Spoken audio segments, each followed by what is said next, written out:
പിന്നെ മറ്റൊരു പ്രതീക്ഷയും കൂടി ഉണ്ട്. എന്താണെന്ന് അറിയാമോ? ഇത്തവണ BJP അവരുടെ കോർ വോട്ടുകൾ നിലനിർത്തും, അല്ലെങ്കിൽ പിടിച്ചെടുക്കും. കഴിഞ്ഞ പ്രാവശ്യം പോയ വോട്ടുകളിലേക്ക് അതിൽ കൂടുതൽ വോട്ടുകൾ നേടും, അതായത് ഒരു 30+ നേടും. അങ്ങനെ നേടിയാലാണ് LDFന്റെ പ്രതീക്ഷയ്ക്ക് കൂടുതൽ ചിറക് മുളയ്ക്കുക, എന്ന് വെച്ചാൽ ജയിക്കാൻ സാധിക്കുക. പക്ഷെ അതിനോടൊരു കാര്യം കൂടി ആഡ് ചെയ്യട്ടെ, അത് കറക്റ്റാണ്. അതായത് BJP ശരിക്കും ഞാൻ മനസ്സിലാക്കുന്നിടത്തോളം ഇത്തവണ വലിയ പണിയെടുക്കാതെ തന്നെ കൂടുതൽ വോട്ട് വാങ്ങാൻ സാധിക്കുന്ന സാഹചര്യത്തിലേക്കാണ് എത്തുന്നതെന്ന് ഞാൻ മനസ്സിലാക്കുന്നത്. കാരണം കെ ബാബു ഈ പറഞ്ഞ പോലെ മുൻനിരയിൽ ഉണ്ടാവില്ല എന്ന് സൂചിപ്പിക്കുന്ന തരത്തിൽ അദ്ദേഹം കഴിഞ്ഞ ദിവസം തന്നെ പല പരാമർശങ്ങൾ നടത്തിയിട്ടുണ്ട്. ഈ പറഞ്ഞ VM സുധീരനാണ് തൻ്റെ സ്ഥാനാർത്ഥിത്വം വൈകിച്ചത് എന്നുള്ള തരത്തിലുള്ള പരാമർശങ്ങൾ, ആ വിഷമമൊക്കെ അദ്ദേഹം പ്രകടിപ്പിച്ചിട്ടുണ്ട്. അത് മാത്രമല്ല, തൃപ്പൂണിത്തുറ മണ്ഡലത്തിൻ്റെ ഒരു സാമുദായിക സമവാക്യം നോക്കിക്കഴിഞ്ഞാൽ ഹിന്ദു മെജോറിറ്റി ഉള്ളൊരു മണ്ഡലം അവിടെ ഈഴവ വോട്ടുകൾ പ്രധാനപ്പെട്ടതാണ്. ഉദയംപേരൂർ പഞ്ചായത്തൊക്കെ വളരെ സ്ട്രോങ് ബാസ്റ്റനാണ് LDFൻ്റെ. അതേസമയത്ത് SNDP പോലുള്ള സംഘടനകൾക്ക് വലിയ വലിയ വേരോട്ടമുള്ള സ്ഥലമാണ്.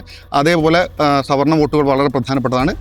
അനിൽകുമാറിനെ പോലെ ഒരു സ്ഥാനാർത്ഥിയെ മുന്നിൽ നിർത്തുന്ന സമയത്ത് SNDPയുടെ ഒരു പിന്തുണ കൂടി ഉണ്ടാകുന്ന സമയത്ത് LDFന് മാക്സിമം വോട്ട് ബാഗ് ചെയ്യാൻ സാധിക്കുമെന്നുള്ളൊരു പ്രതീക്ഷ അവർക്കുണ്ട്. അതേസമയത്ത് കെ ബാബു ഇല്ലാത്തത് കൊണ്ട് തന്നെ കൂടുതൽ കോൺഗ്രസ് പിടിച്ചിരുന്ന വോട്ട് BJPയിലേക്ക് കൂടി പോയാൽ നേരത്തെ പറഞ്ഞതുപോലുള്ളൊരു സാഹചര്യമായിരിക്കും ഉണ്ടാവുക.